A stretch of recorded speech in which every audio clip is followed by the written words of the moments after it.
Hello, good evening, everybody. Welcome to round number 3 of the North American Grand Prix Open Wheel Championship, coming to you live this evening from Laguna, Seca. And I feel like we were just here, but let me welcome my broadcast partner, Brad Maris. Welcome to the show. Yeah, I think we were, right? Last Thursday, that was a pretty fun race, too. Yeah, third round of the championship. A spicy little track here, Al. This is going to be a pretty good challenge for not quite a full field tonight. I mean, not a lot of cars. It's a full field, but the track's not going to be super plastered with cars all over the place. Looking at the week of practice and the times we saw, boy, I saw some really close times out there, Al, but I got to tell you, in the official practice period here, not so much. Like big gap, so I don't know exactly what we're looking at here. We'll see if we get the super tight bunch in qualifying like we would expect at this type of short track. But yeah, I'm not sure. Those practice times a little off of the week of practice time. Temperatures are kind of hot for this particular round. Let's take a look at it. Shift quite a bit from what practice was showing. 25 degrees Celsius here, temperature 34 degrees Celsius. Track, it was up to 41 in practice. But we're going to take a quick look at the track map for tonight's race. 11 corners, and some familiar, most racing people out there familiar with this circuit, especially that very famous corkscrew, turn 7, 8, and 8A. We'll jump on board here with Mark DeGraw here in a second, and see what's on board around this place. Yeah, it's not going to take long. This is a short track that feels kind of like a shortish track, Al. You know, sometimes we get on those short tracks, they feel kind of long. Some big tracks feel small. This one feels just about right for what it is. But it's a doozy. A lot of good corners, and all of them count for quite a bit of your time. You know, you can't give up any one particular area and still expect to do pretty well as Mark DeGraw blasts into the first set of corners here. A little double left-hand corner. Kind of multiple apex 1 and 2. Taking the curves. These cars will handle the curves pretty well. This apex, you have to make sure you turn it nice and early to the apex here. Mark DeGraw, a little bit squirrely there at the rear on entry. Looks like a differential might need a little bit of loosening up. Coming up here to another tricky little left-hander. So you do want to take a little bit of the curbing there if you can get away with it on entry. A trail braking situation. Then the kink here. Well, you know this one, Al. It's tricky. Got to stay off the sausage curb on the inside. That's key, and make sure you don't blast wide. Of course, the famous hairpin. These guys really breaking late for this one, Al. A lot later than I would have expected on the gas, super early. Some guys going over the apex there. Gonna have to watch for cuts on that, and just a couple corners left to go. High-speed blast here. Oh, Lou's coming up. Hopefully he's aware of what's happening. Does not appear that he is. No. Again. And some contact between DeGraw and Mascarelli. So, Taylor to provisional pole right out of the chute with a 1:14.656. And Samard quickly resets that quick lap with a 1:13.6. So Samard is showing quickest in the practice. I may have mentioned it earlier, but a long day. 1:13.3 was his practice time leading up to today's event. I feel like I can't even hear myself. These things are so loud, but I don't know. Hopefully I'm coming through okay.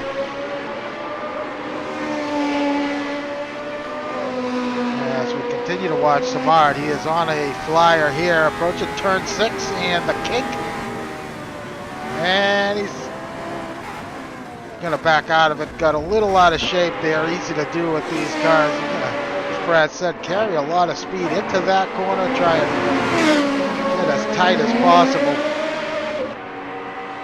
Yeah, he may have taken a bit too much. Yeah, may have taken a bit too much curbing there. Well, just a very, very bare limit of adhesion. It's a good run last week for this guy we're watching. He had John Houston. He was leading. Had about 19 or 20 laps last week. Had Kyalami on a 2-stopper, and well, talked about it on the ride up here tonight. That 2-stopper so far has not been the way to go. So It appears that the one-stop strategy has Houston good enough for fourth. 1.3 seconds off. It does not appear that the two-stopper has been the strategy of choice over the first couple rounds, but we'll see how things play themselves out. Might not be too bad of a strategy around this place, given the traffic and the nature of things, but we'll see how that turns out as we follow Joel Ekman, currently 7th. Yeah, to that pit strategy, it is a very short pit lane, but I think you're absolutely right. I don't know that we're going to see that two-stop strategy taken up and dusted off the shelf here for a couple races yet, perhaps. I think I think you're right. Unless somebody's got something really tricky up their sleeve, I expect to see one-stoppers by most of the field here tonight. Yeah, at this point, I think the cat is out of the bag. But time will tell. It's a long season. Still have 12 to 9 rounds to go. Yeah, indeed, but important rounds nonetheless. Each and every one of them. You still on board with Joel? Yep. Yeah, and none more important really for this guy who finds himself doing pretty well in this championship in the early going, Al. Yeah, I was going to say, the story of the season so far has been the performance of Ekman as well as his teammate, Gregory Myers, currently 3rd in the team championship. So good on those guys. So Ekman good enough for 5th here. Samard is quick in sector 1, 2/10 up, and takes it a little bit wide.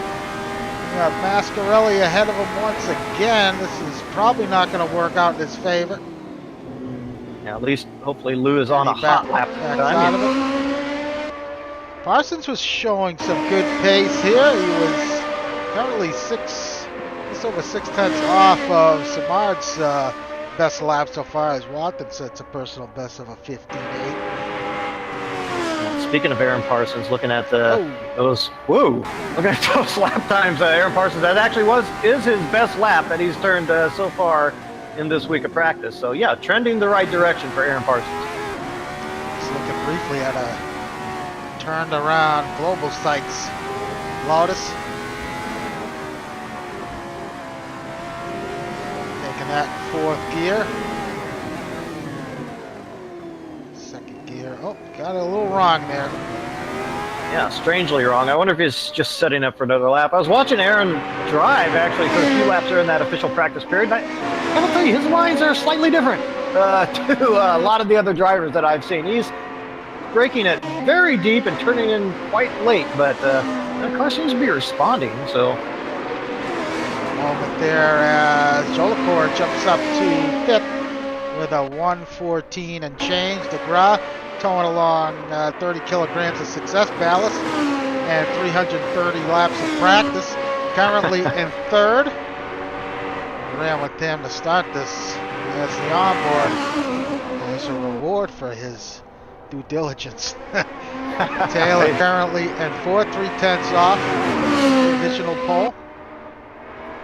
DeGraw's teammate, of course, so don't know if Taylor certainly didn't get that amount of laps in, but also Taylor is looking, a bit slower than his teammate despite his teammate having those 30 kilos. So I guess there's something to be said for all those laps. So Taylor to 2nd. 1:41.1. Nice lap for Taylor. Samard ahead again. Killing that first sector every time. Turn 6, the kick, and then the run up the hill into the corkscrew. Got a car a little ways ahead of him, should be clear.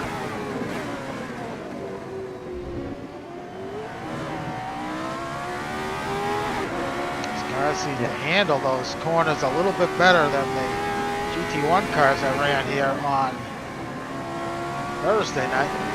Oh, yeah. Yeah, these things, they motor around this place, that's for sure. And Samard, he might be looking to post the best lap here we've seen. Yeah, 13.1. So clear second ahead of Taylor.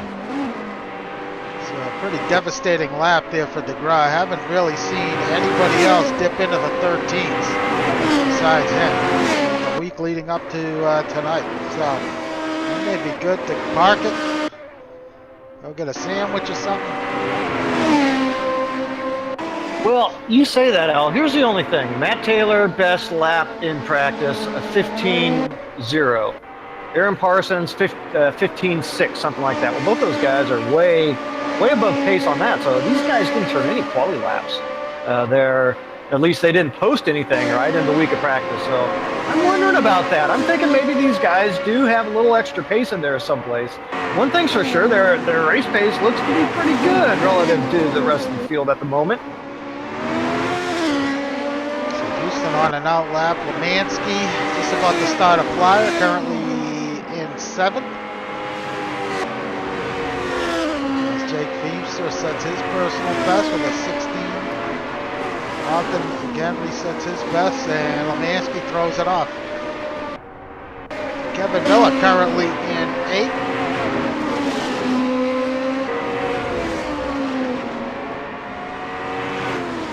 On an out lap, Joel Ekman dropped a few positions down tonight. Sam Rolfe makes it in the pit lane, making his debut here on Monday night. Hasn't missed the first 2 events this season, but he is back in that purple Crush liveried Lotus.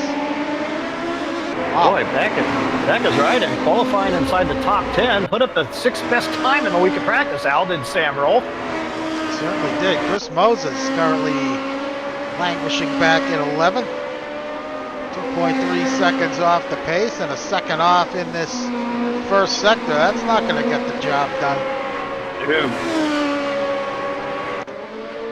John Watson currently running in the 12th position. Oh, he just bumps himself up with a nice lap there for Watson, up to 8th.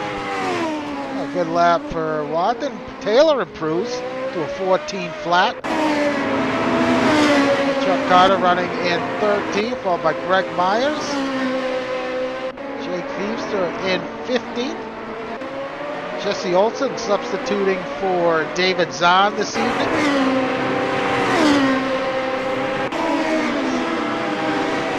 Nice race last week at Kyalami, and Olsen good enough for 16th at the moment. Iggy running in 17th, followed by Ryan Robbins. Colton Fox made his debut last week. Really diving head first this season. Signed up last week and ran last Monday, ran on Thursday night. Definitely a guy who is really excited for this season. Good to see.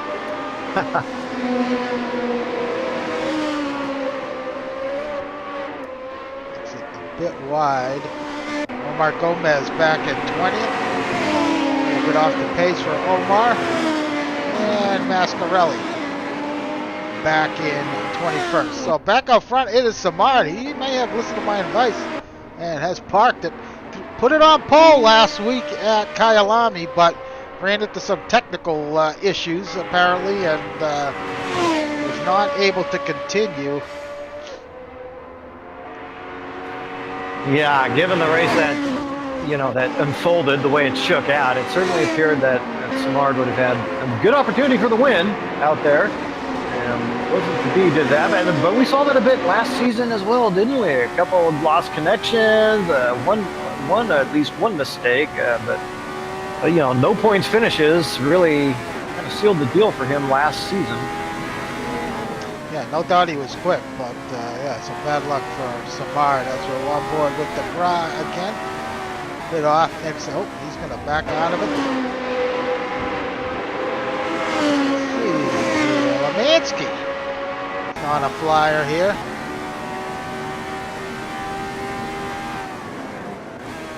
Out on the heels of Matt Taylor just ahead. Taylor on an out lap. Doesn't appear that he will impede Lemansky at this point.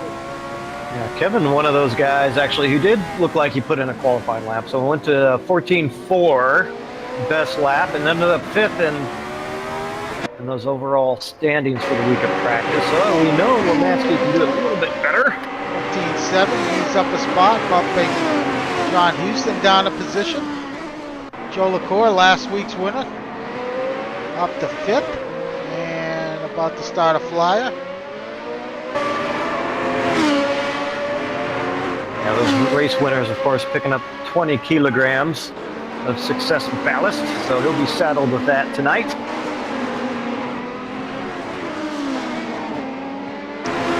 Ready, hairpin goes Ian.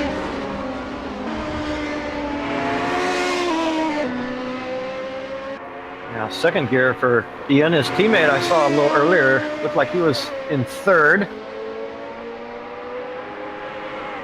And you gotta wonder if they're running actually the same gear or not. Maybe a weight issue, who knows? Could be.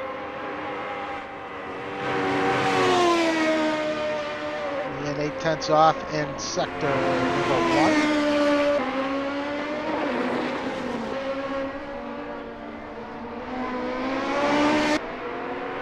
Yeah, Ian really not looking too bad, really, with the weight ballast on the car, and we assume, relative lack of practice, right? So Big slap. Really not, yeah. But, it's currently fifth. Not looking so bad, really, at this moment.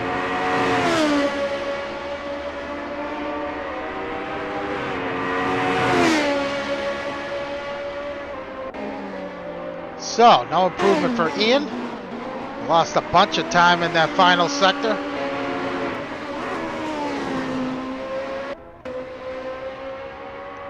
Parsons, half a second off in sector 1.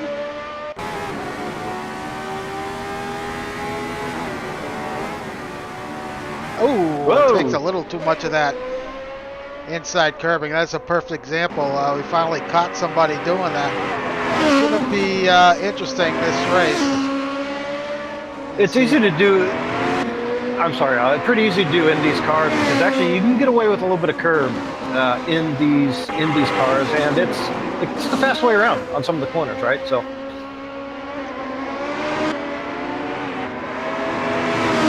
Definitely not sure how much you can take of that, but I didn't run any laps in these cars. I know you did, but you can't straddle that, can you? Or is that? No. Oh, I don't know. I wouldn't think so. I mean, he clearly caught the sausage curve. So yeah. No. The blue and white ones you can get away with some, but definitely not the big thick one there. Decent first sector for Lemansky. This is a bit in sector 2. This is Taylor has dropped his deficit to Samara to under a second. He's 9/10 off, but that is a pretty astounding lap from Samara given the rest of the field. Yeah, Lemansky does not improve. I still contend, looking at the practice times over the course of the week, I still contend that I think these guys are looking pretty good on race pace. Now, Samard ends up being, a second lap faster on race pace, well, then there you go. But I think the field might be pretty close.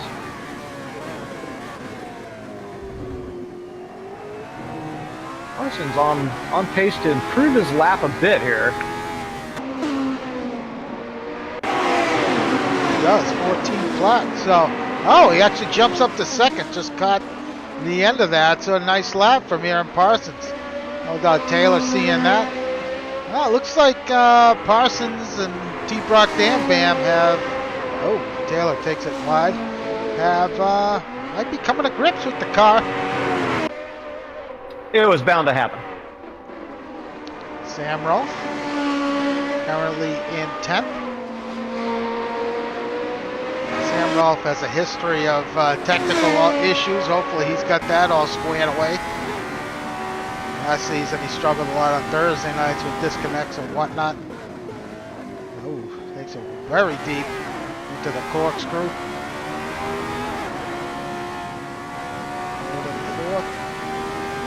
That's probably the toughest corner for me. I never seem to get it right.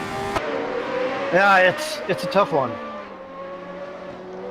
A couple different ways to attack it, really, but in these cars, you're definitely going to want to be again on the inside as you can get. And Rolf improves, but unable to improve his starting position. Ekman now up to 10, so he's going to have a top 10 starting position. He's well, at the moment he is slotted in the top 10. He is currently on an outlap.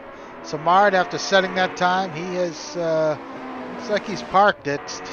Taylor with a very good first sector.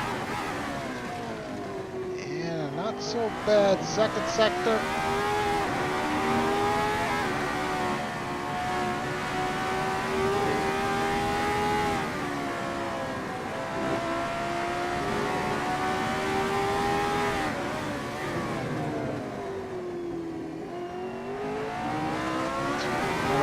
Probably one of the most important corners here, the final corner, getting the power down on exit. And Taylor unable to improve. Parsons matches Taylor's first sector time. You're absolutely right about the last corner. I mean, here it kind of counts for almost 2 sectors worth, right? Because you cross the start-finish line there, and that time will definitely carry you down into turn 1 to begin your first sector as well, of course.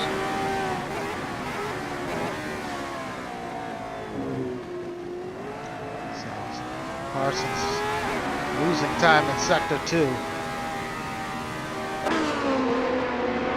But we've seen this in the past. I know last season Samar threw it on pole a number of times, and race a totally different story. A lot closer than what qualifying times would suggest. So.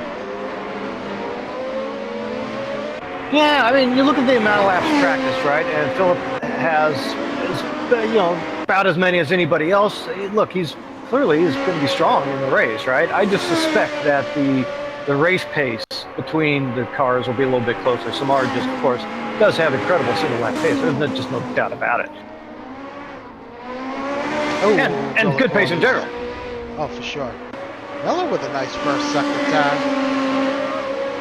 Currently in 7th.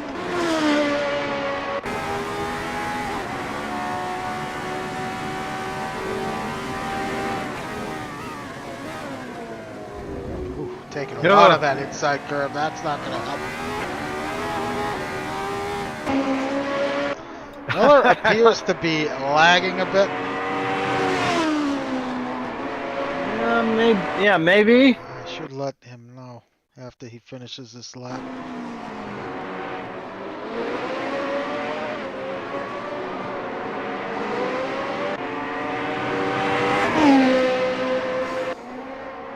Kevin, it's Al. You're lagging really bad. FYI. Okay, yeah. Kevin, thanks, buddy. or me? Kevin Miller. No, that's me. All right, I'll let him know. All right, Taylor, with a good first sector. Let's see what he can do here. Can he nip Parsons? Very nice to turn 6.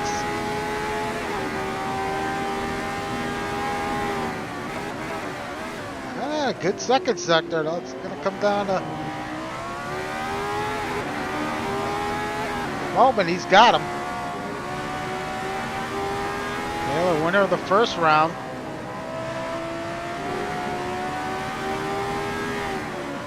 Now, it's flirting with this time, back and forth here, just a little bit one way or the other.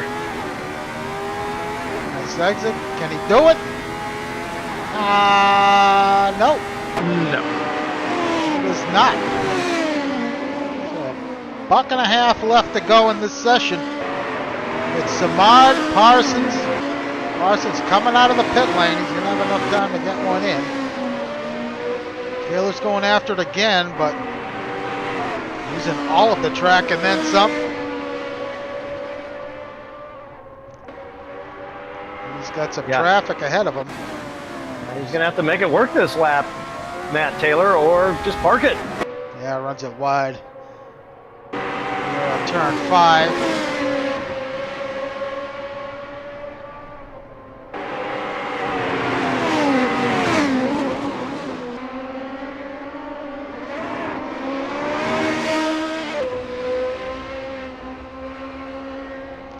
Taylor is done. Parsons will be able to get one more in here. See what Jola Balls can do. Yeah, you figure if there's somebody out there with a bit of room for improvement, it would be Jolicoeur, right? DeGraw has all that weight in front of him. Taylor's done. Houston with a decent first sector.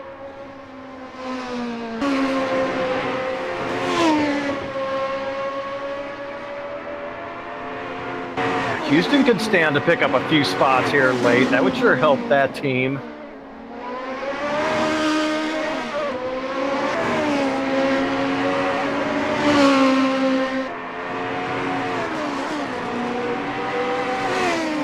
So Rolf improves this time, but it's going to stay in 11th. Parsons with a good first sector. Yeah, still in shape, not running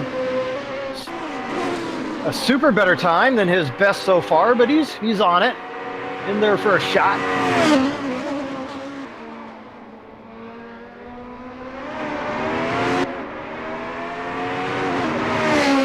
Decent second sector.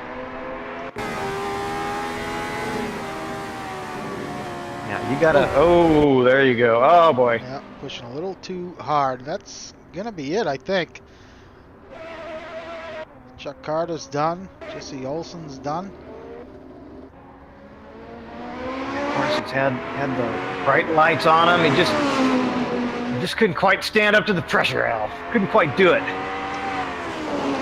So Philippe Samard, back-to-back poles. Let's see if he can keep his technical issues in check here tonight and actually finish this one. Yeah, let's hope so.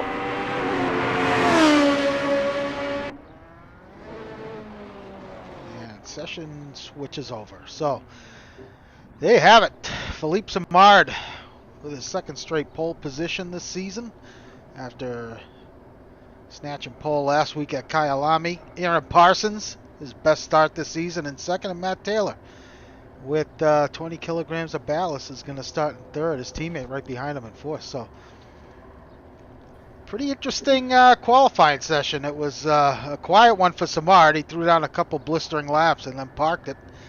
And the rest of the field just doing their best to try to keep it respectable here in this session. Yeah, well, I was going to say, for pole is frankly pretty boring. I mean, come on, Samard, help us out here a little bit, buddy. Yeah. Clearly had pace, and Samard, I think, also got in some dedicated quality laps. That's always going to help you as well. And of course, he's blindingly fast. So you put all that together, and you get that kind of result. I think that the race pace, we could see a difference. Now, quick news and notes, and I looked down and through that top 10. John Waltham scored himself a nice top 10 there, starting ninth, so that's good. But of course, the strong-looking team right now, Matt Taylor, Mark DeGraw starting third and fourth. That's a great result for those guys. So we're going to take a quick rundown of the driver standings here through 2 rounds. Matt Taylor leading with 42 points. DeGraw, his teammate, in second with 40. Ian Jolicoeur in third with 33 points. Kevin Lemansky in fourth has 28. Actually tied with Joel Ekman for fourth with 28. And Jake Feemster with 24 in fifth. Some big names missing from that top 5. Most notably, Moses is missing. Parsons way back, only 7 points so far after these 2 rounds. Houston. Even John Houston, yeah, for another name there. So we'll see if they can pick up some valuable points here for tonight. The team championship, Captain Clutch leading with 82 points. That's Matt Taylor and Mark DeGraw. Big 30-point lead over Squeaky Wheels, Kevin Lemansky and Jake Feemster. They got 52. Global Sites Taxi Service, that's Ekman and Greg Myers with 48. And then the French Connection, that's Ian Jolicoeur, Philippe Samard with 34. And Precision Motor Racing with 29, Chris Moses and whoever his teammate is for this particular week, which is nobody. So it's going to be that's your top 5 in each of the drivers and team championships here for season 34 through 2 rounds. All right, so while we got a little bit of time here, we're going to run down the starting order for tonight's race. And it's going to be a good one. 56 laps around Laguna Seca. 20.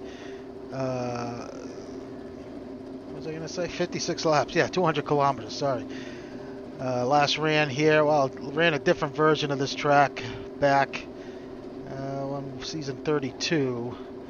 Philippe Samard also took the win at that one. Time of the race, 1 hour and 6 minutes. So we'll see how that compares to tonight's race. But it's going to be Philippe Samard starting from pole for the second straight week, followed by Aaron Parsons in second, Matt Taylor starting in third, Mark DeGras.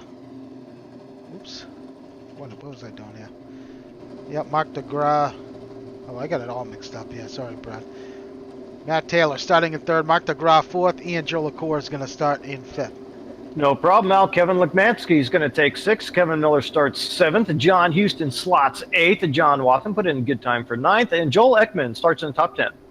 Sam Rolfe with a good debut here, going to start in 11th. Chris Moses back in 12th.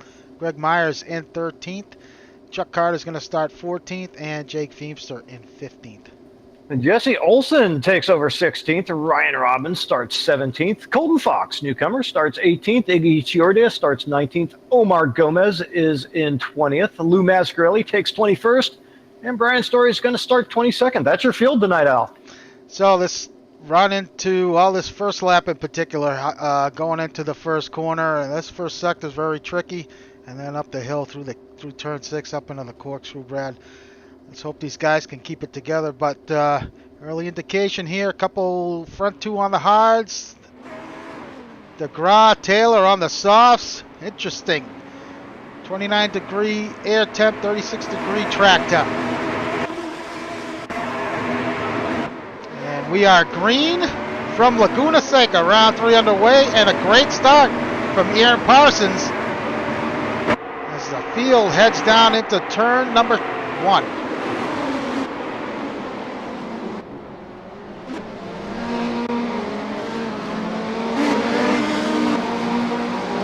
Jolicoeur, looks like he had to take evasive action through the pit lane. Somebody turned around up there. 1 and 2. So Taylor gets around Parsons. DeGras looking to do the same. So Taylor, Parsons loses a couple spots there.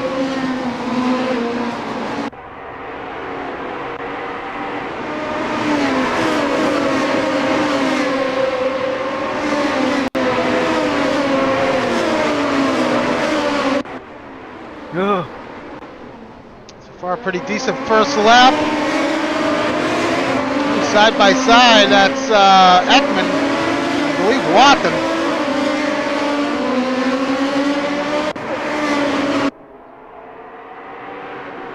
Yeah, Samara is going to lead the field after this first lap. Yeah, it looks relatively clean first lap. Saw Ian off for some reason. Maybe a couple bumps and grinds here and there, but otherwise, pretty decent first lap by the field there, Al. Colton Fox took it a little bit wide, and Chuck Carter is going to have a run at him.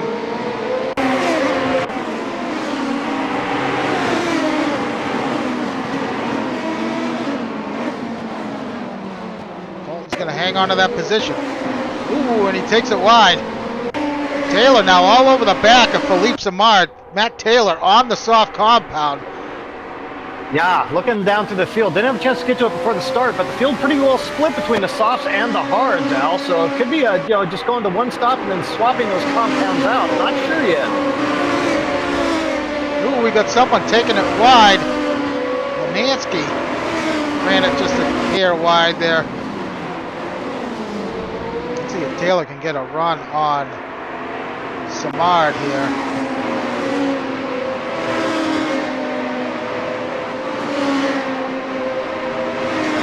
Already the top 5 starting to gap the field a little bit.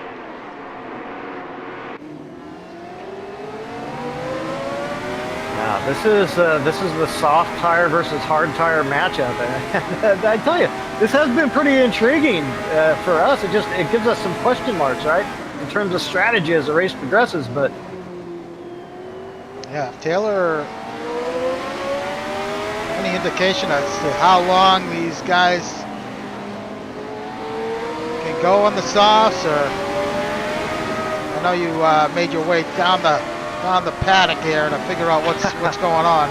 I got in really late tonight, Al. I'm sorry, but unfortunately my paddock walk was a little hurried tonight, so don't have all the info that I'd like. So Taylor and DeGraw really putting the heat on. Oh, Taylor takes it slightly wide. I'm gonna wonder that aero wash having an effect through that corner. Yeah, I was just thinking the same thing watching Taylor follow Samard through the final sector there, and I meant to ask those guys. I know it'll have some effect. I just don't know how big. So Parsons on the hards. Looks like he's been gobbled up by Kevin Miller, who is up to fourth on the softs, and DeGraw and Taylor also getting around him. Oh, you're right. So started second on the grid, right? But now though he's fallen back, he does have teammate John Houston behind him. Now his teammate's on the softs, but that could give them a little bit of protection from other guys coming up behind, perhaps. So Chris Moses with some significant damage now, back in 21st. Oh no. So let's see, Brian Story in the pit. So Chris Moses has his troubles. Was kind of looking shaky in practice. Didn't really get a time there in qualifying in Chris Moses. So, yeah, maybe not quite up to scratch here this week is Chris Moses. Let's see, Joel Ekman on the soft compound as well. He's given Lemansky some heat here. Lemansky on the hard tire. We had a look at the corkscrew. Could not quite make it work. Had to run off line.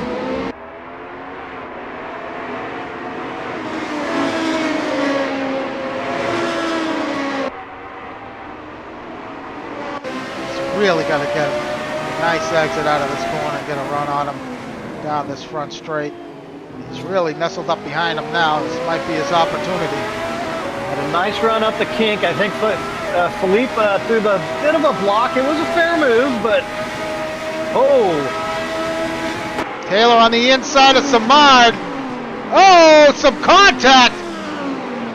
And Taylor DeGraw looking to take advantage. And the teammates now side by side.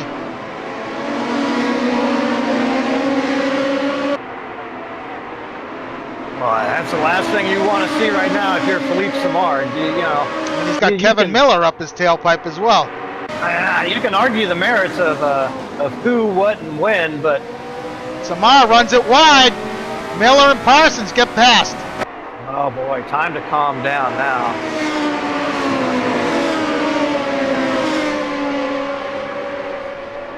Settle the nerves, settle the tires. He's on the hards after all, right? So he's got some time perhaps to kind of chill back and think about things.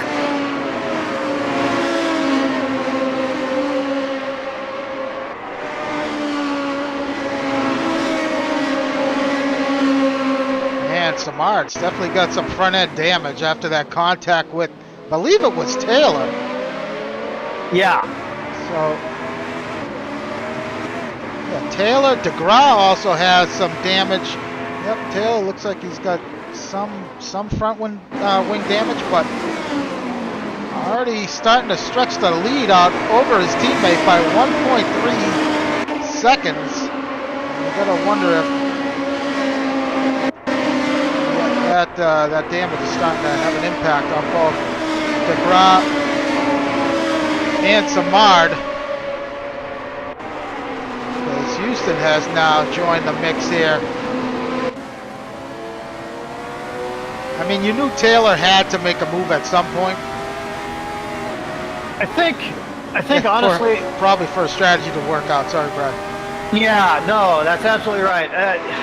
Taylor did make a bit more of an aggressive move than I think we'd ordinarily see him make, but Smart was that last half lap. He did, I wouldn't call them aggressive blocks. He was fading over into the line a little bit to kill Taylor's momentum. It could have been fair, but at the heat of the moment, Matt Taylor might have just decided, well, this is, as a result, I'm kind of forcing the hand here. I'm not going to comment on one way or the other on anything else, but that's what kind of seemed what was happening to me. So Taylor sets fast lap of the race with a 1:15.7.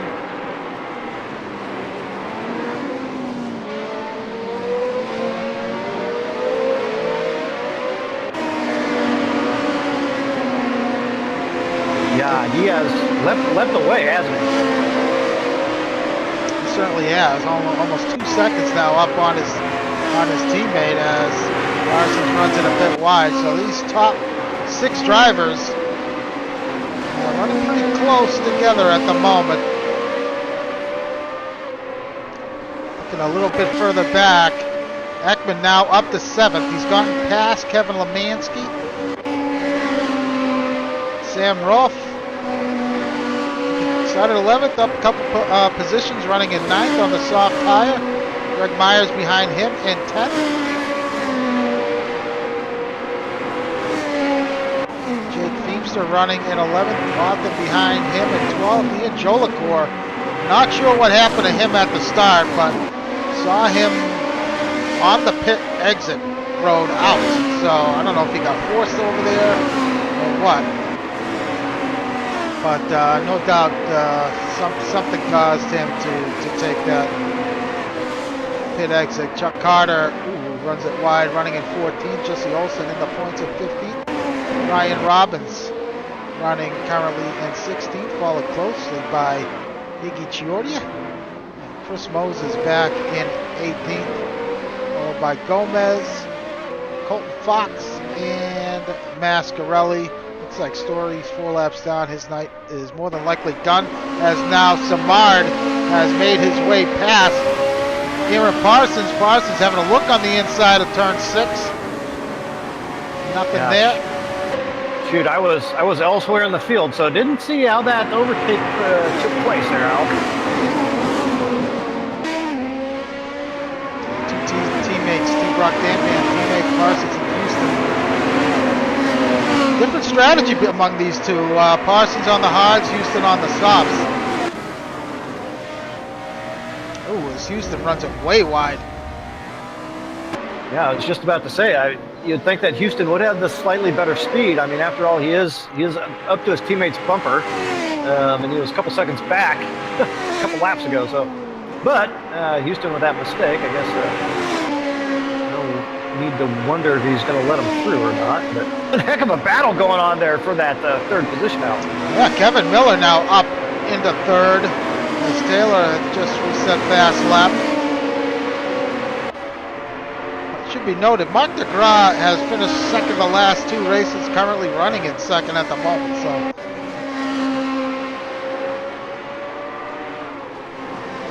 continue to right on board with Samar a little further back.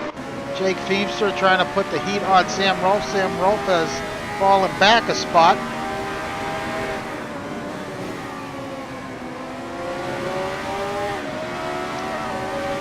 So these guys would have to go 28 laps to make it halfway.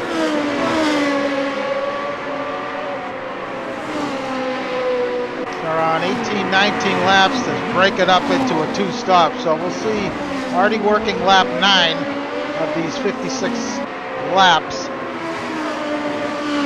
Yeah, and I'm not saying there aren't any 2-stoppers out there. There may be. I just didn't hear any that, when I was checking around. So I guess we'll see. But I heard majority of the field should be 1 stop, either for the softs or the hards. Running long on the hard stem. Jump on board with Philippe Samard as it appears best lap 16.6 for Miller on the soft tire, 16.7 for Samard on the hards, and this is not going to work out well for Samard as he appears to have better pace than Miller on the harder compound tire. Meanwhile, Taylor and DeGraw are starting to run away with this one. Already 8 seconds behind the leaders. Sure, behind the leader. Sorry. You mentioned the lap times, right? So 15.4 best lap currently by Matt Taylor. And sure, if you're Philippe Samard, well, that's, you know, good 2 seconds off, or at least a full second and a half anyway. So.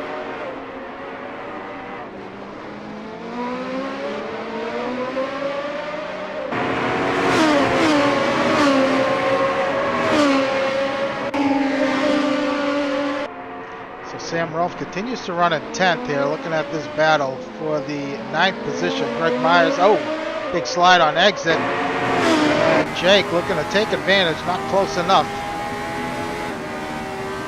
Yeah, Myers was looking pretty good, though, really in practice. And showing pretty good pace, I would say, for this stage of the race for Greg Myers. You know, we'd expect to see him slip into the top 10, at least by the end of the race. But shoot, if he's in 9th already, he's probably shooing for the win, right? Ryan Robbins closing up on Chris Moses. This is for 17th. Did not see what happened to Moses, but he has a boatload of damage on his car. So he might have got caught up with somebody. So, multiple fights for position here. Rolfe now really closing up on Myers at the corkscrew. Oh, having a look on the inside. Oh, meanwhile, Jake.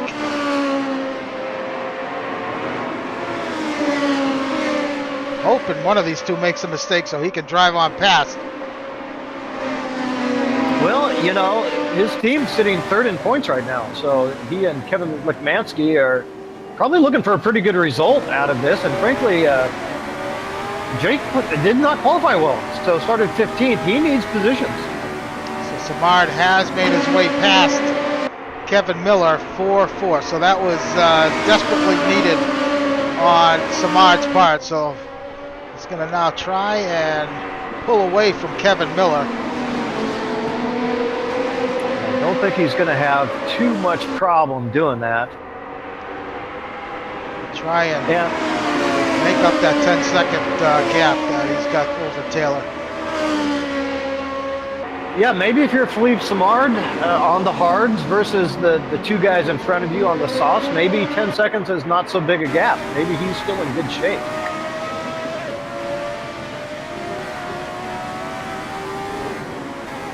That is the beauty of some of the strategy options that we have been seeing so far this season.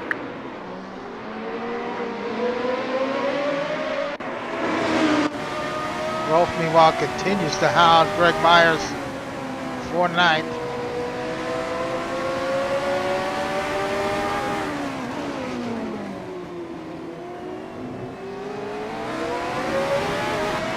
He's closer than he was the last lap. Let's see if he has a look at him here going into turn 1.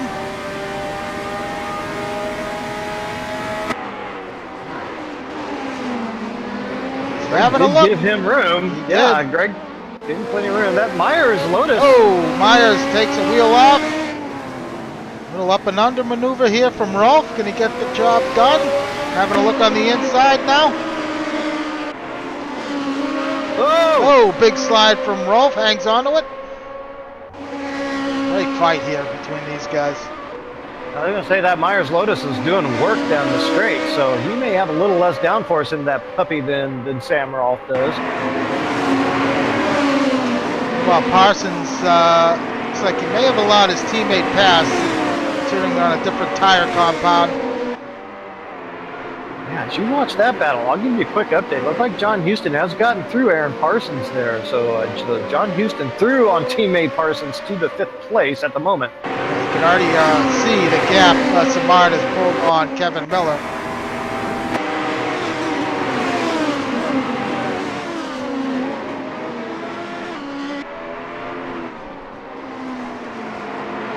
I don't know if that was a smart idea from Parsons' part. The lap times are pretty similar. Yeah, I'm not sure. I suppose if Parsons is having a lot of difficulty with Kevin Miller, go ahead and give it to the guy with the better compound at the moment, you know. Maybe maybe if he can force his way through, then Parsons can like follow the train on through, right? So maybe there's something like that going on. Jake on the sock, just unable to hang with these guys. Gets close, well, these two go at it, but unable to really get uptight so far in this battle between Wolf and Greg Myers. It seems like every race, it's John Houston and Kevin Miller going at it. Even going back to last number of seasons, is a big lockup from Houston. Teammate Parsons all over the back of him. And Parsons now looking on the inside. Oh, Houston's not giving it up, though.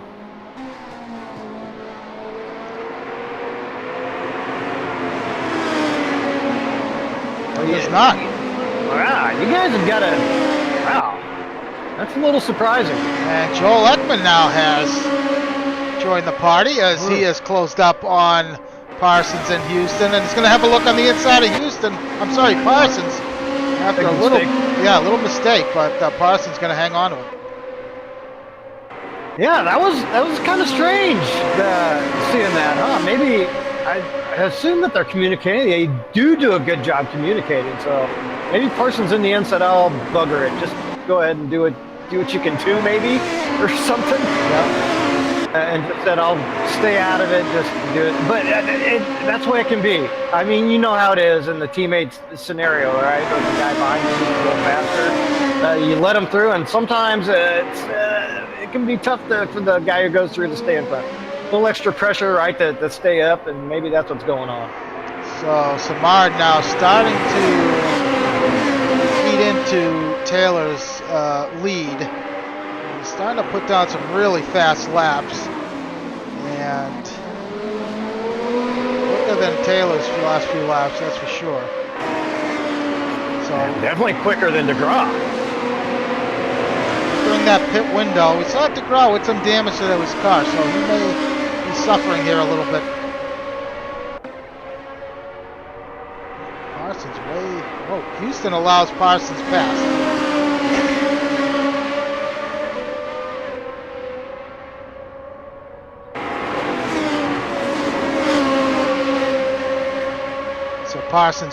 So Houston recognizing that Parsons has better pace and allows him pass. So Parsons stuck behind these guys, has lost 8 seconds to Philippe Samard. Keep in mind, Parsons qualified second. As Taylor now got the memo and has set fast lap with a 14.9. It definitely was not a fax. It was an email. He saw it and he didn't respond right away, didn't he? So I guess that probably was a Parsons mistake. It wasn't team orders say, okay, Houston, you got, looks like you're on the better pace. It looks, if Houston's letting them back by, that Parsons probably made a mistake. So that's interesting. But you're absolutely right. Right now, unless the guys behind can figure something out, it's kind of becoming a 3-horse race, kind of strategy dependent at the moment. It's Kevin Miller. Probably doesn't have the pace these other guys have.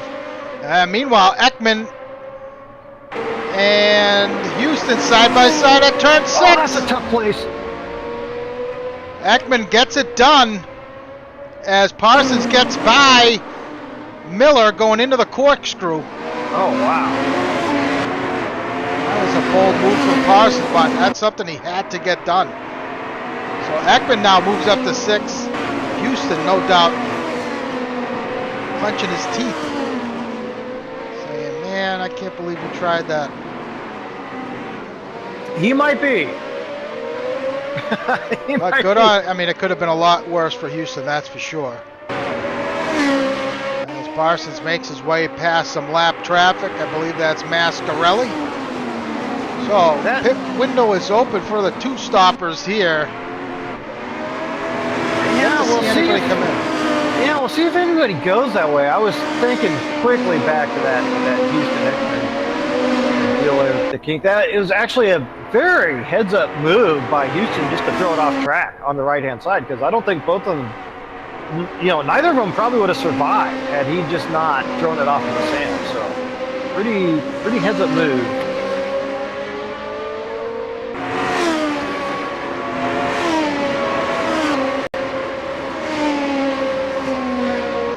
Should be said, it's really not too bad going out there into the sand, but yeah, as long as you're prepared for it. Yeah.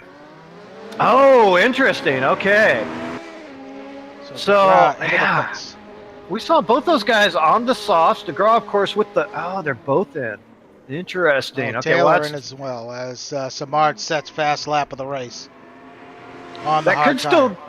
Sorry, Al, that could still be one stop, though, on the hards and to take the hards the rest of the distance. It could be. So it's a 14-second stop for Taylor, 13.1 for DeGraw as he makes his way out. Ekman in. Houston is in. 14.2 for Houston. Slightly slower, no timing on Ekman. But Samard is your new leader, as Omar takes the scenic route to turn 6.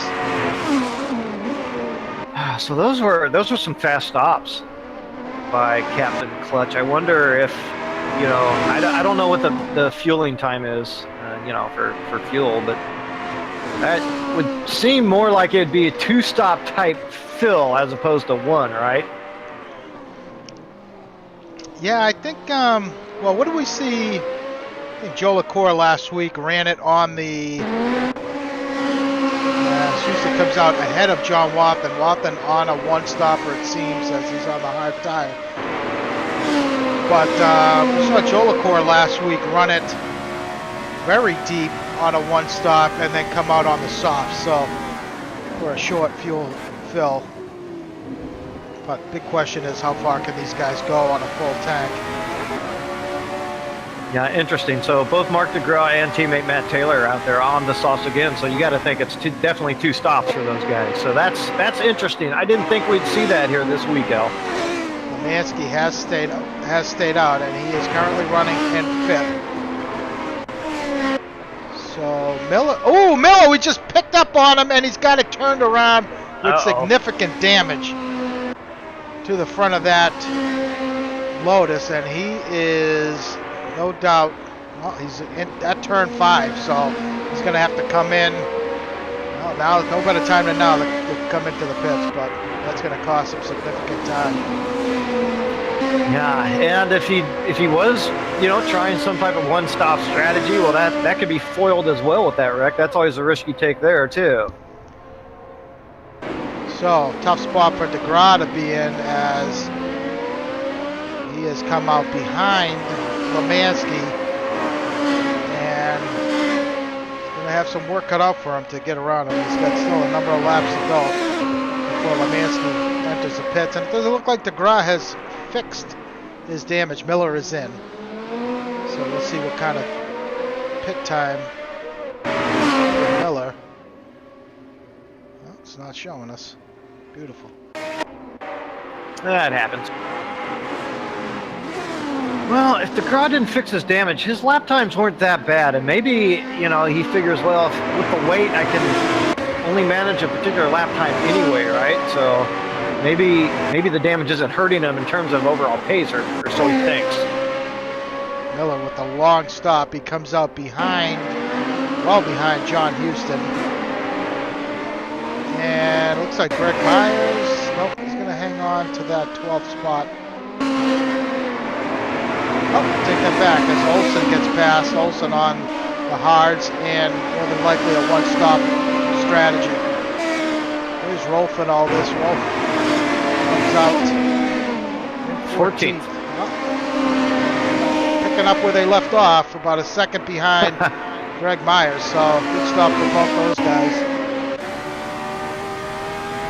Yeah, Greg Myers can be pretty infuriating if he is gonna race you, because he's just so damn consistent.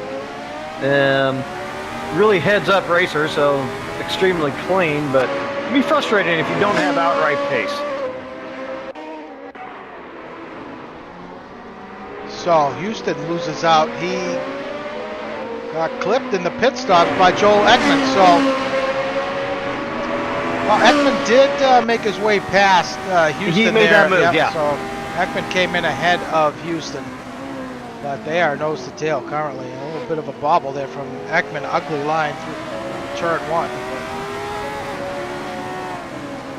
You know, it's really aggravating at this track. It seemed like you took it shallow. Sometimes it would be okay. You pick up some time, then you felt like, yeah, I ran it too wide, and then you exit turn 1 and you pick up a boatload of time. It's strange getting through that corner. Yeah, it is very much a momentum corner. They're the conflict of the first 2 corners. You do really have to keep the speed up. And sometimes you can nail the acceleration right and pick up a little bit, but momentum is definitely key around there.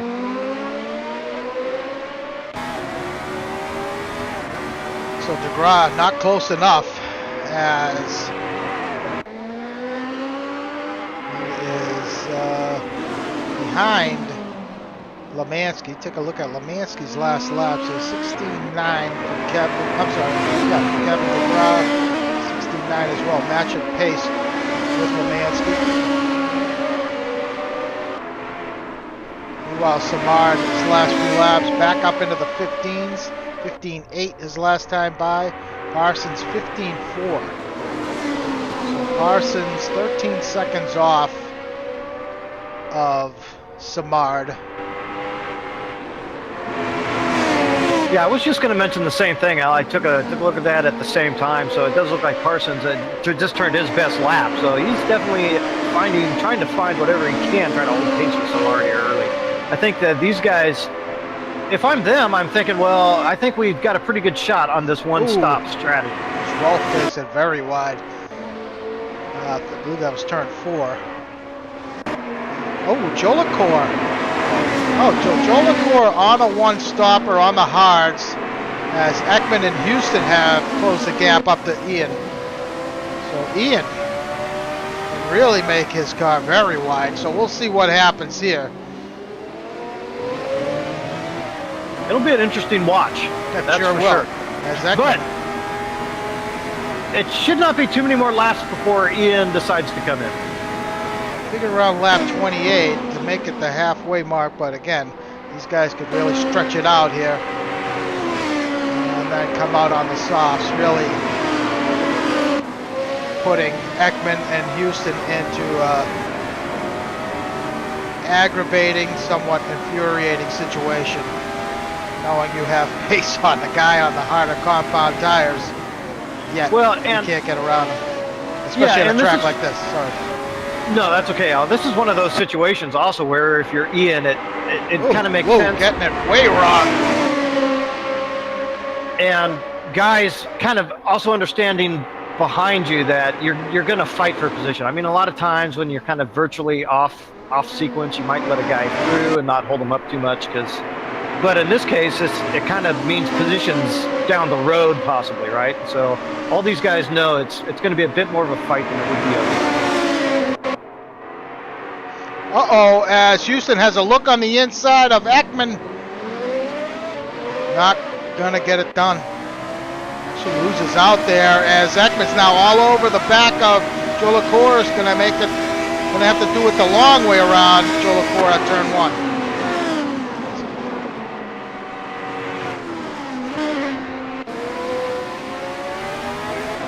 Counter steer there for Ekman. Jolicoeur hangs on to the spot.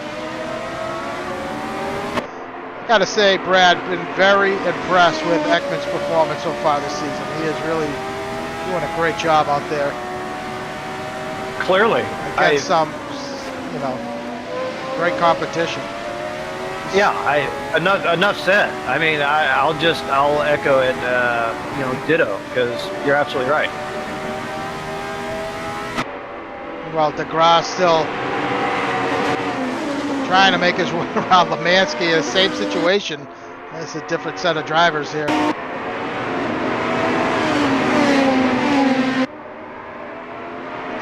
look at Jolicoeur's last few laps in the 17s. Ekman in the 16s, but no doubt Ekman's got pace over Jolicoeur. And you get a run on him here, and the exit not going to happen this time around. Houston, meanwhile, could get a run on Ekman.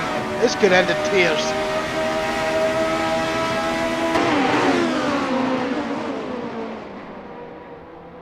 Side by side through one. Should be advantage. Oh, Houston takes it off onto the weeds. And Ekman's going to hang on to that. Like, that was pretty nerve-wracking. Joel did a great job holding the front grip there going into, because it was a near thing. He was right at the limit there. Oh, he could have very easily washed up into Houston, but yeah, did a tremendous job. Oh, Jolicoeur takes it off. Takes it off. You get it up on that curbing there. It acts like a surfboard effect and really upset the car. Yeah, basically just dropped the wheel. Yep, that can happen very easily. So, Ekman, no doubt happy to see that, but still has to contend with John Houston all over the back of him. Tighter line for Ekman going into turn one. I don't know if he was trying to defend there, but he's going to give Houston a run.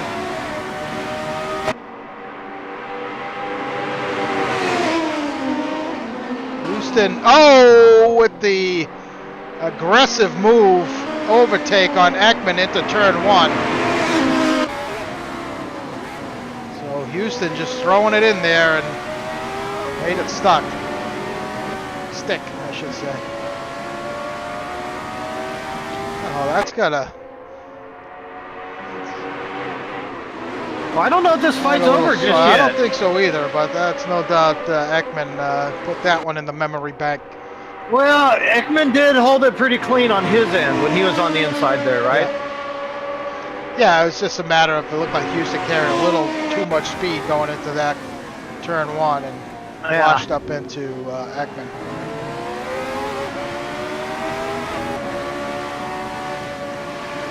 So we are at the halfway point. Let's see if these guys elect to come in. Parsons still maintaining that 13. Might have lost a little bit of time, but it's been 13 seconds for quite some time between Samard and himself. He has not lost much. I mean, from what we saw, Aaron Parsons, practice pace, he didn't look like he was going to be anywhere close to being able to hold Samard pace. So I'd say he's doing a great job. Boy, I'm watching Samard in the pits. Yeah, I picked up Samard, Lemansky and DeGraw, and you talk about losing much. DeGraw must be losing his mind here behind Lemansky because he's not been able to do anything. To get around him, Samard in. Let's see where he comes out. Parsons in as well. So it should be a longer stop, and see if Samard comes out on the hard or the soft tires. Taylor should go past. He does. Samard comes out. 17-second stop. Back out on the hards for Samard. Yeah, so here you go. And once these gaps stabilize, we'll see what if Taylor's got a shot here with that two-stopper. Long stop for Parsons. Loses 2 seconds over Samard. Parsons going to rejoin on the hards as well.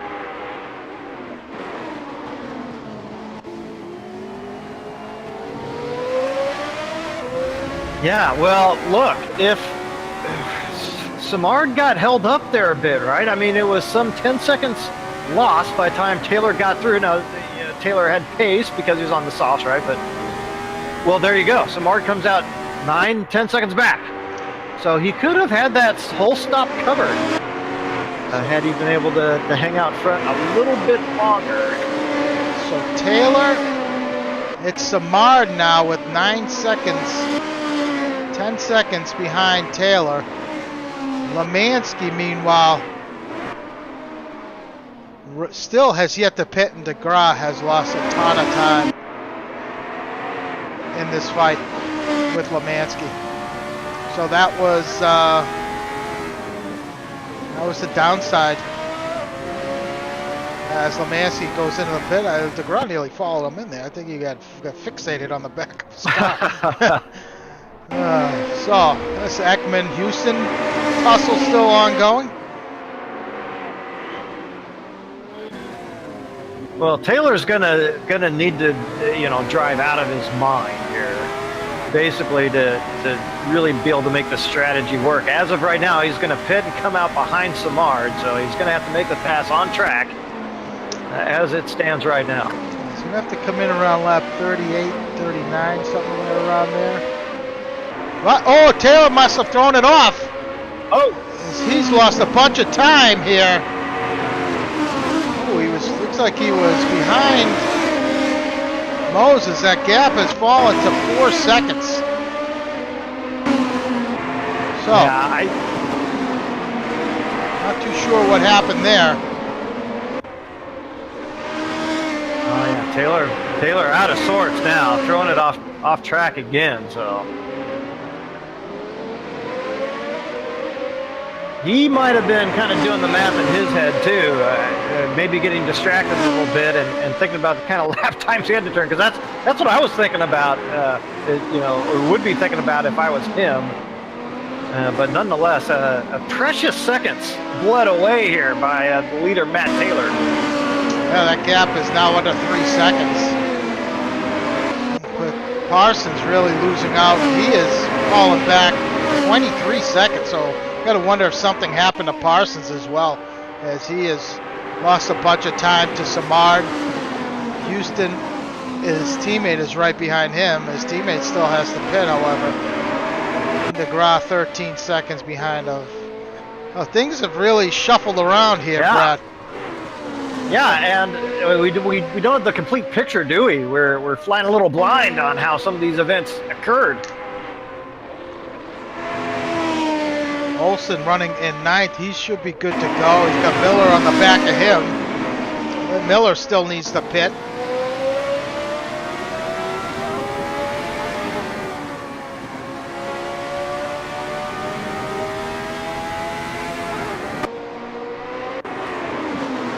So Ekman involved in this battle between Parsons and Houston and who else? Jolicoeur's not too far off of these guys. Yeah, it has Jolicoeur's not pitted. So he continues to circulate out there on track, and he'll go for the short fill and softs, it's supposed, but I don't know. Damage done, really, from 7th place. You're going to drop all the way back to 13th right now if you're Ian. So Houston gets past his teammate, Colton Fox. Oh. Houston got it a bit wrong after turn 1. And Ekman nearly got into the back of Parsons. Boy, crazy race, crazy strategy. Everybody's doing something different, and the only thing that's working is the one stop.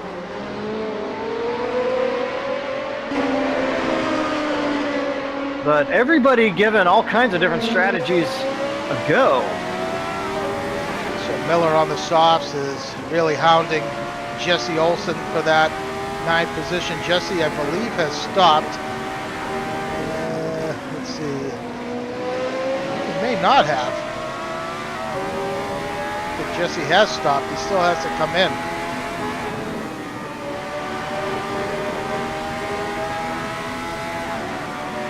Oh, Samard now has gotten past Matt Taylor. Sorry, failed to pick that up, but Samard has made his way past Taylor. So that is for subsequently out of the win here, as Taylor fell into some trouble a couple laps ago. Yeah, I was looking a little shaky, and I'm sure that he'll recover. Kind of following in Samar's tire tracks here, he'll be able to refocus and kind of refocus on the line, but damage done because Taylor has another stop yet to make.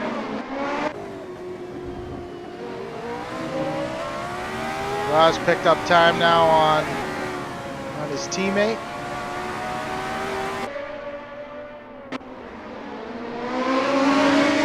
So it's still looking fairly decent for Parsons, considering all the guys in front of him need to pit. So he's got 24 seconds behind Samard.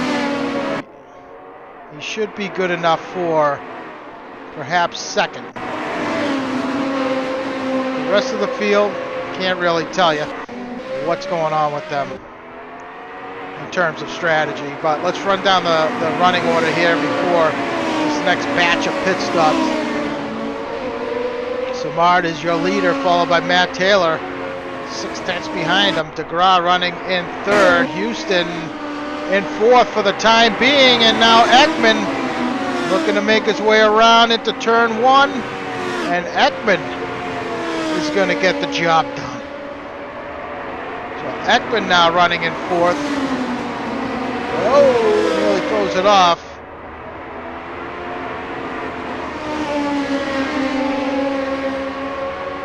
So Ekman running in fourth. Houston back now in fifth. Parsons, his teammate, in sixth. Joe LaCour, who is yet to stop, running in seventh. Chuck Carter running up to eighth. Has Chuck stopped? I don't believe so. Jesse Olsen also yet to stop in ninth. Kevin Miller running in 10th. Kevin Lemansky back in 11th. He's pitted. He's good to go. Greg Myers in 11th, followed by John Wathen. Sam Rolfe in 14th, off track. Chris Moses now finally back into the points, running in 15th on the lead lap. Last car on the lead lap. Beamster in 16th. Ryan Roberts running in 17th. Iggy Chiordia 18th. Mascarelli in 19th. And in 20th, Gomez. A couple guys who have retired. That's Story and Fox.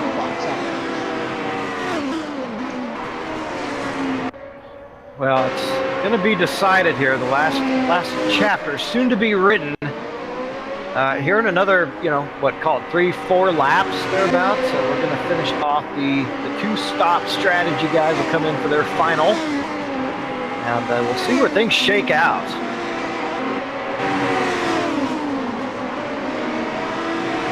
The next few laps here, the 2-stoppers should be coming in. 36 and 37. I gotta at least squeeze in 119 lap stint.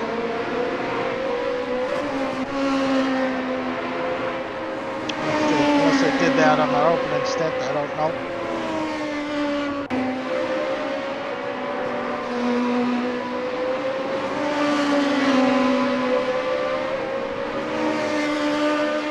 Yeah, I think. Villacor taking this very deep, but like I say, he's taking this one just too long, I guess. Yeah. Can you get in and out in 14 seconds? No, I mean, he's going to be dropping like a stone, I think. I guess there's going to be other guys that 2-stop here and there around him. But it looks like Ian's in for still quite a loss of time. So, sorry, briefly saw Miller get past Olsen while Olsen came into the pit. So, Olsen taking it very deep here on his stop, and expect him to come out perhaps on the softs. You have to go 20 laps. Yeah, on cue. Well, there you go. Let's see, that was a quick stop, 13.3 for Olsen.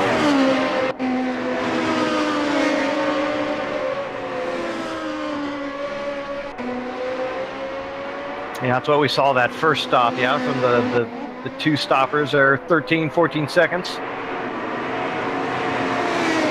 Olsen comes out just ahead of the leaders. Tough situation for Olsen to be in.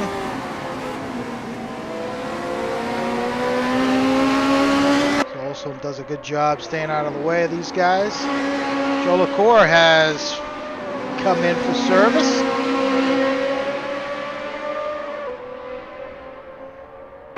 See what Joe LaCour's pit time is and how quickly he can get back out on track without losing running positions. He's done 13.9. Chuck Carter in as well, so similar strategy. Joe LaCour rejoining in looks like 10th Taylor is given. Oh, Taylor dives in. Tricky pit entrance here. You can really take it a little too quickly deep and blast the wall, but good job from Taylor. It's a pit lane you want to practice once or twice, no question. So DeGraw and Taylor are in. Let's see where they come out. They're losing a truckload of time to Samard.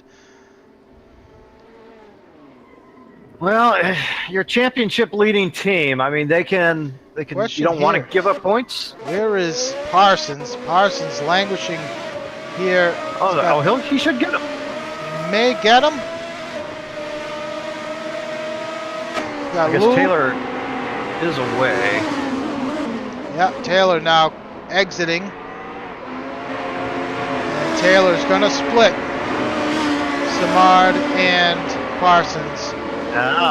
One stoppers, but you got to wonder what happened to Parsons. He got really bad luck, stuck behind some two-stop guys, his teammate for a while. Those guys trading positions back and forth. Sorry, go ahead, Brad. I know, I forgot about that because Ezra was embroiled in some pretty tough battles early before, whatever mysteriously happened also. So, boy, he really could have had a shot to be up there, huh? Oh, for sure. He's 30 seconds behind Samard, your leader. Well, look, whatever. If you're Parsons right now and you're coming out third, you'll take it because, I mean, holy cow, given the start to the season. All but taking DNFs, right? So you take what you can get, and Houston's still not running, so horribly that he can't score some decent points. Watching Greg Myers, Joe LaCour. This is 4th, 7th. Greg Myers, I suspect, has to come in for another stop. Joe LaCour on the softs now. He should be able to really turn some quick laps and put the heat on Lemansky as Myers on cue dives into the pits. Lemansky on the hards, so he's going to have his work cut out for him.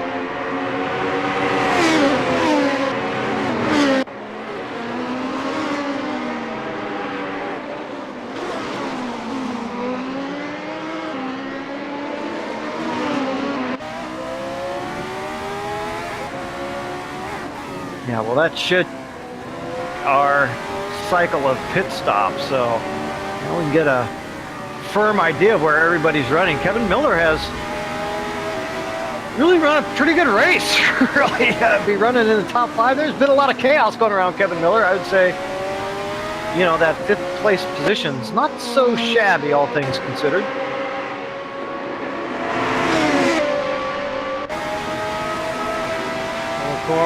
With a run on Lemansky up into the corkscrew. Whoa! Ian nearly got it all wrong there. You can really tell the speed difference on the soft tires here for Ian. This is early in his stint, his 2nd stint. Miller into the pits. He's going to miss out here. Joe LaCour having a look on the inside of Lemansky. Boy, it has helped out Joe LaCour immensely that there were some two-stoppers yet to come in, or else he really would have been back there in 11th or 12th. Have a look the long way around Kevin. Nothing there. Kevin's going to make it difficult. I just have to say also, I can't help but saying that really Joe LaCour's pace in that first stint just not terribly good. I don't know if he had damage or what, but he got put back early, of course. He had to recover spots. Maybe he had some damage or something. But, he had that strategy, super long stint, lots of fuel. Now low fuel with the soft tires, and it's another big adjustment period, when you're trying to lay down fast laps. So it's a tough race here for Ian.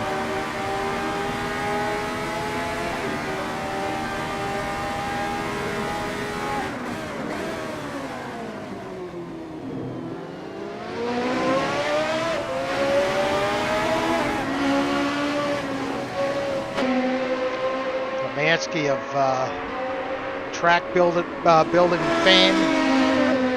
He said, of course, has done some great work on Watkins Glen, Bridgehampton, Riverside, to name a few. popular tracks. But that's not going to help him here, as Joe LaCour continues to try and get past Ian.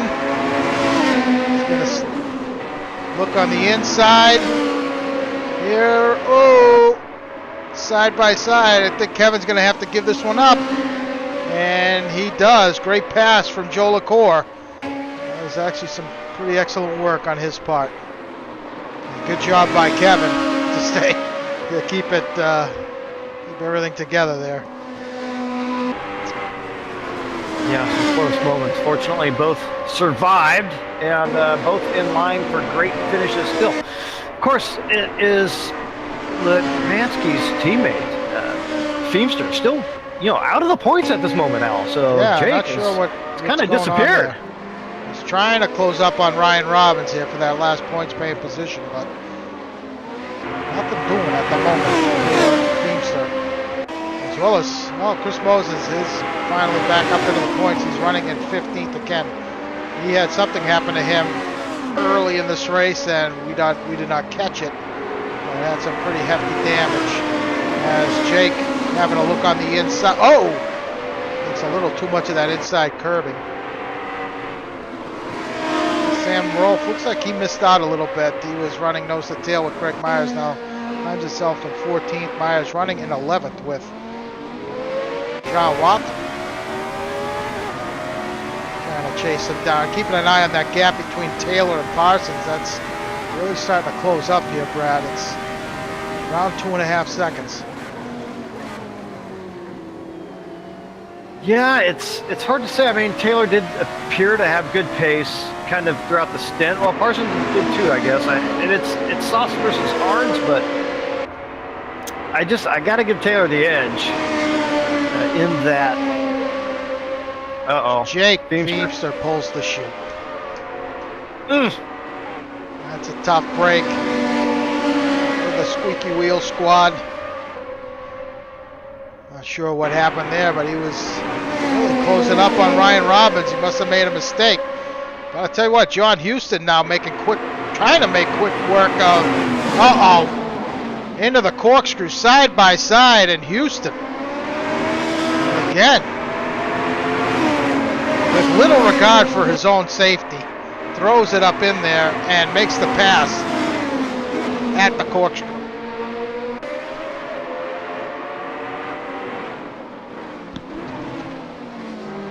Bold move there, Brad. I missed it, so I will take your word for it, but I don't know what to tell you. John Houston felt like he could make it work, and he did. So he would certainly like the 11th position as well. And yeah, he took that pretty deep into one. So I don't know. Maybe that's just the way he's going to grab the majority of his positions tonight. He's going to let the other drivers get out of the way. I haven't checked the chat in a while. It looks like Schubeck has joined the chat. He should be out here racing. I'm not sure what's going on. Some contract issues with PMR. But he claims computer problems. I can understand it. Authentic. Well, we ran GT3 for a number of seasons on Thursday nights, probably 6-7 seasons back, something like that.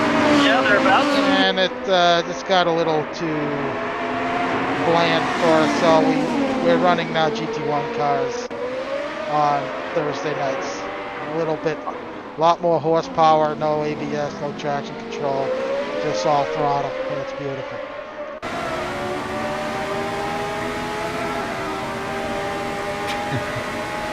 Yeah, it was time for a bit of a change. For sure. Not sure what the stream is.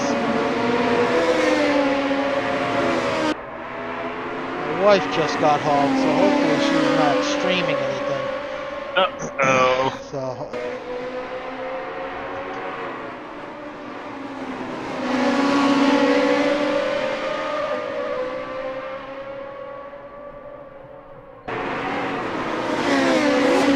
Okay. Okay. Oh, so last time so Miller was in 5th, but he must have had to come into for another pick, right? Wow. So it was Ekman that got back up into 5th. Okay, yeah. Yep. So Houston attempting a similar move on Greg Myers, but nothing there for Houston. So we're authentic NorthAmericanGP.com. We have a join now link at the top bar.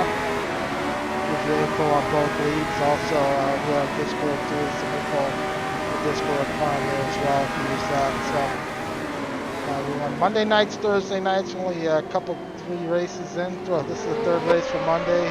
3rd race for this is Thursday for the GT1 cars. So check it out if you're interested. Great community, a lot of great guys race with us. Been around since 2007. Met some really great people. Good time. So this is a pretty intense battle here for 11 in Watson, Houston, and I suspect Houston's going to make another attempt here. Greg defending on the inside, going into the corkscrew, and Greg does it nicely.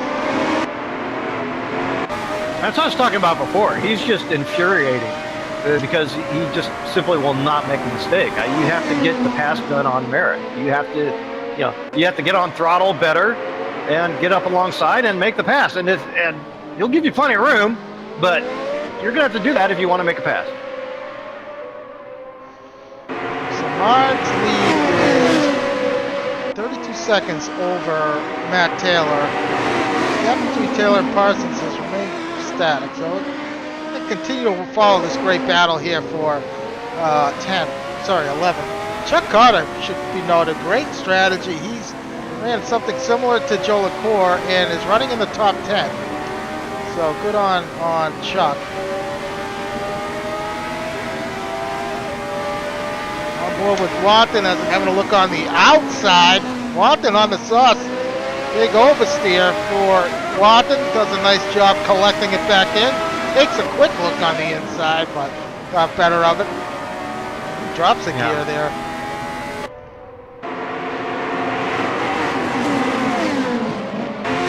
Last handful of laps coming now in this event, so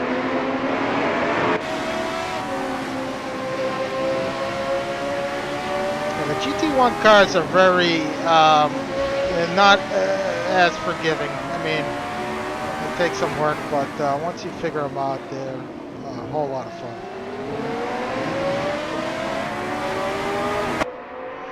So Greg also on the soft. So all 3 of these guys are good to go to the end on the soft tires. And let's see, Myers last few laps in the 17s. Houston gets it wrong. Nearly. Good job by Watson not to get into him. Watson's starting to look desperate to get past Houston. yeah, I looked up at the last second. I was almost wondering if Greg did not accidentally come into the line there. Not 100% sure, but yeah, definitely wheel-to-wheel contact on that one, and both those guys probably picked up a little bit of damage. Just Watson with that classic IndyCar livery. So yeah, Houston also in the 17. Oh, there goes Houston. So I was going to say, Houston was kind of running it ragged here. And I had a feeling that was going to come back and bite him in the behind. And it kind of did right there. So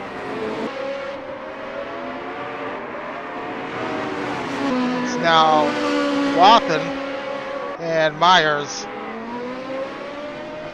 Should have a nice little battle here to the end. Well, Chuck Carter sets his best lap of the race. Go ahead. I was going to say, it did look like Watson had a little bit of speed on Myers, didn't it? Yeah, it did.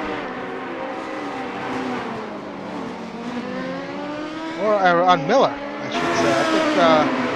I think Watson was looking quick. Joe LaCour, has closed the gap up on Joel Ekman, and Joe LaCour is really flying at this point. He's last lap in the 15.7.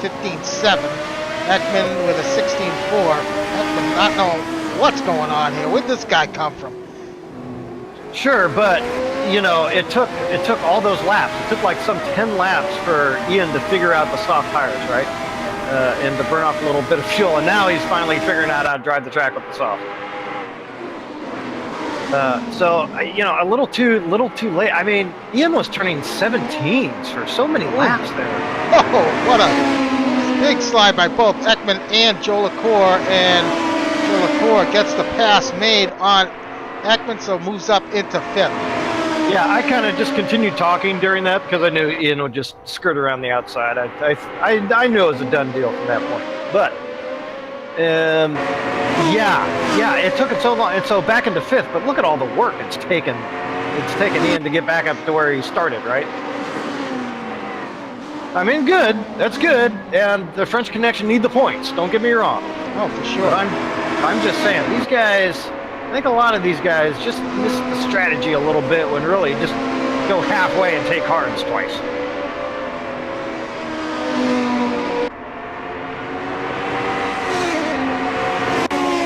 Oh, Ekman now closing back up on Joe LaCour. I think Ekman was kind of out on an island there by himself until maybe caught him by surprise when Joe LaCour caught up to him.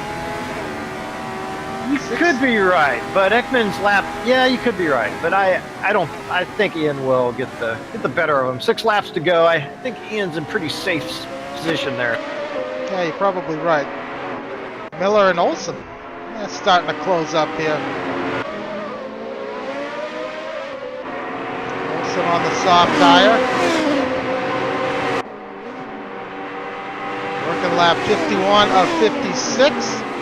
Lemansky, last car on the lead lap, but I tell you what, yeah, Ekman's hanging on to the back of him. He's not really letting him get away here. One mistake from, oh! Good job by Ekman to save that. Would have been a lot worse. Yeah, speaking of needing points, Ekman is one of those drivers. So really, if you can consolidate 6th place, you're going to be pretty happy with 6th place points. Teammates. Oh, somebody's turned around back there, and I think that was... I'm not sure who that was. Oh, that was Omar.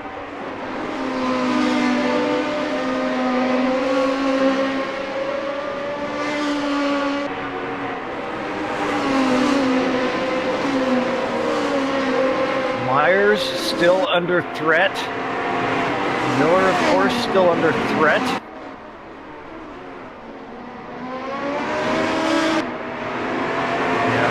Position still not quite decided. I mean, the race isn't over, right? So, a couple of positions well within close enough. You know, the smallest mistake from Taylor and Parsons will go through for 2nd. Yeah, that gap really has not changed between Taylor. Oh, is there? They're right behind. It's Joe LaCour. Oh no, I take that back. Yeah, that gap hasn't changed between Taylor and Parsons. It's been 2 seconds since, well, for a whole boatload of laps. It's going to be a really good race if you're Aaron Parsons. I think you're going to take tons of confidence going forward with the car and just kind of getting into the rhythm of the season, right? So it's going to point him the right direction, moving forward. Running 4th on his own. To wait if he finishes where he is now, but still, nonetheless, great run from Watson, having a look on the inside of Greg at the corkscrew. Oh my God, and nice job there.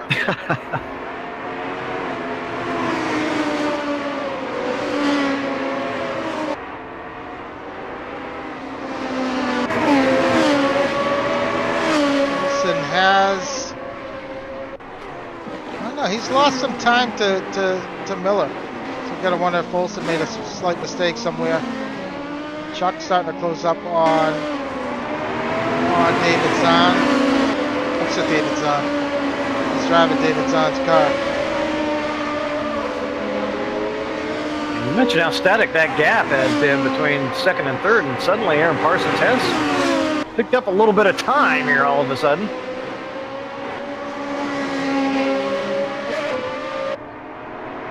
turning a lap in the low 15s, which is pretty stout.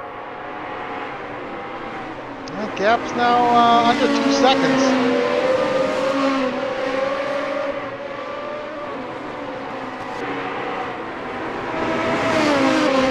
Ooh, Watson, somebody just threw it up.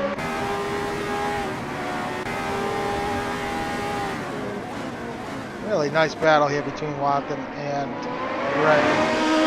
A lot of few recon laps here, but I got to tell you, I was not braking. I did not feel nearly confident enough to brake as late as these guys are braking going into the hairpin. Oh, we missed it. I think that was Taylor who took it off at the kick, and Parsons went by. Well, I saw somebody go off, and it was Taylor. So Taylor dropping down to 3rd. Yeah. Just saw a glimpse of somebody throwing it off. I wasn't sure who that was, and that's going to move Parsons now up to 2nd. Yeah, and you know what? With that position change there, those Captain Clutch may be giving up points now to the French connection, with Samard leading the way. So definitely not gaining any ground at this point. So next week, Taylor now gets passed as Parsons throws it off. Oh, wow. Unbelievable. What is going on here? So gifted that position back to Matt Taylor. So 2 veteran guys making unlikely mistakes. I'd put a 20 on, at 30 to 1. Parsons throwing it off track the last 2 laps in a situation like that. I would have lost some cake. Like what you see, and we're going to be back next week at Monaco, Monday night, our favorite track.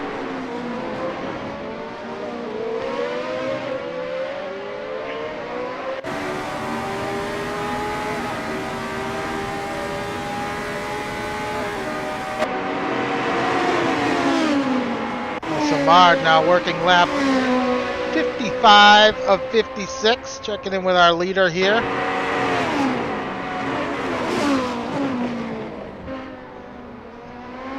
Continues to do a really nice job despite being caught up, well, I wouldn't say an incident, but really with aggressive overtake from both Captain Clutch drivers. Maintained his composure and has been driving very well the rest of the night. So he's starting the last lap here.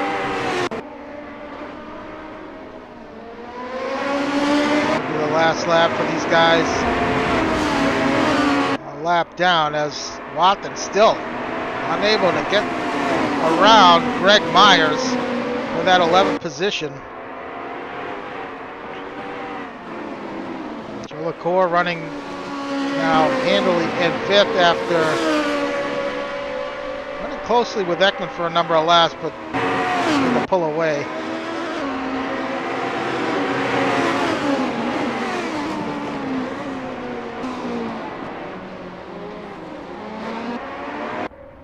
So Samard approaching the corkscrew for the last time. Watson makes a bit of a mistake. Oh no, she's not close enough.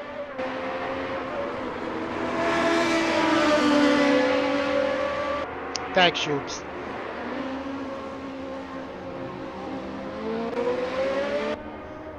All right, as Felipe Samard around the final corner for the last time, he's going to take the win here at Laguna Seca. Great drive from Samard. Matt Taylor should hang on to this 2nd position.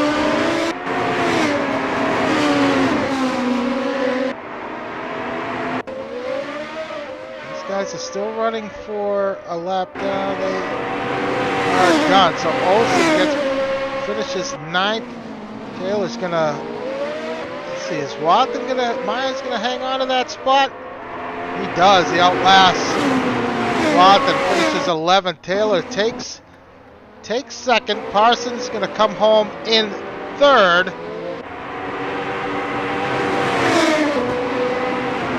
Photo finish for him and his teammate. DeGraw going to come home in fourth. And Jolicoeur with a very nice drive after his first lap. Not sure what happened, but excursion. He's going to come home in fifth. A solid performance here from Kevin Lemansky to finish sixth, last car on the lead lap. So one-stop strategy paying off for Kevin. All right, so that's going to... There we go. All right, so let's see if we can bring our race winner into the pit. Into the booth, I should say. Where is he?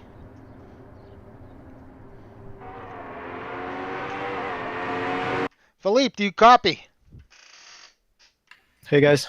Philippe, congratulations. Big win here tonight. Really starting in qualifying, put down a pretty devastating lap, and I told Brad he could just walk away, and it looked like that's what you did. You parked it and figured nobody would come close, and nobody really did. It was pretty an astounding lap for you.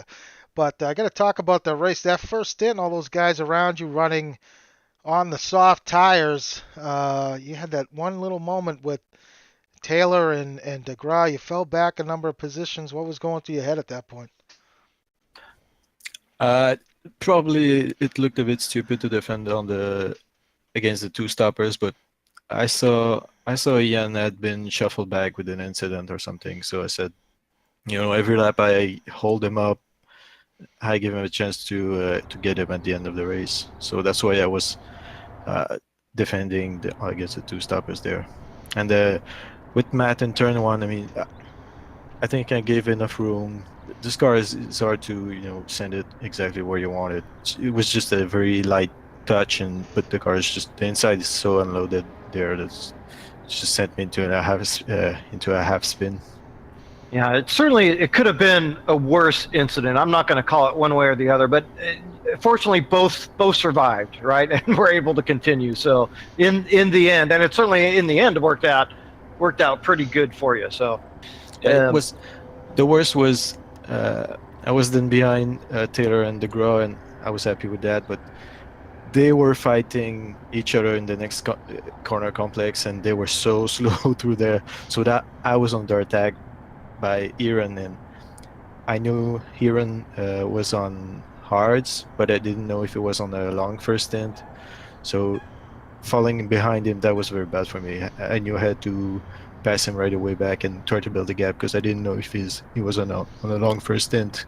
Sure. Well, and that was my primary question. Really, was the strategy call. Look, we saw all kinds of strategies tonight, but very clearly, it seemed like the best one to go with was just one stop halfway for the hards. I mean, did everybody really miss something in your opinion here tonight? Because that's kind of my opinion. No, both the hards and mid race and long hards and then a short stint on softs. On paper, it's about the same total race time.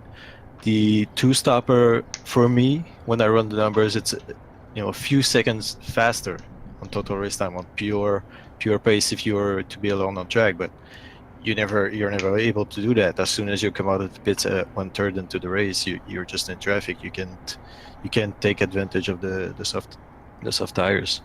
So for me, it's normal to see this kind of variation in strategy, and for sure when you're starting at the front and you have somewhat of a pace advantage, the hards or one stop, it's a no-brainer for me, and I think it's going to be like that all season long. I don't see a change in that during the season. Yeah, we speculated the same thing before tonight, but it certainly worked out for you. That's for sure, Philippe. Well, the show moves to Monaco next week, and I know you're going to be carrying some weight there, but really not going to be a concern, really. I guess the main concern is survival around that place. Yep, it's going to be a grueling race. The weight on this car is not too bad, actually. The around here was maybe 20 kilograms, but maybe 6 or 7 tenths. So it's not as brutal as we saw for example, in the Jordan. It's not too bad with the weight here. Well, congratulations again, Philippe, on a great drive. Good show tonight, and best of luck next week at Monaco. Thank you. All right, Brad. Well, there's another one in the books, round 3. Philippe Samard finally comes out on top after a couple, well, last week for sure, kind of disappointing end to his night where the race he probably may have or could have won. His teammate taking the win. So, yeah, good night. Yeah, it was a great run as a team for the French Connection, obviously, for Philippe personally, because he's going to want those points and to try to get himself in champion contention by the end. But really, all the teams did a pretty good job in terms of their points finished. Did what they could do, maybe with the exception of the squeaky wheels Jake Feemster going out of this race, not scoring any points for that team. And of course, they were second in that championship. We'll see how the points shake out next week, but that's a good one, Al. I liked it. Yeah, it was not bad. It was a lot of action, but we'll be back next week, next Monday night from Monaco, 9 p.m. Eastern. And until then, this Thursday, round 3 of the GT1 series, live from Watkins Glen. Jake and Jack will have the coverage for that one, so hopefully you guys can tune into that one as well. So until next week, thanks everybody for tuning in. NorthAmericanGP.com if you want to join us. Have a great night.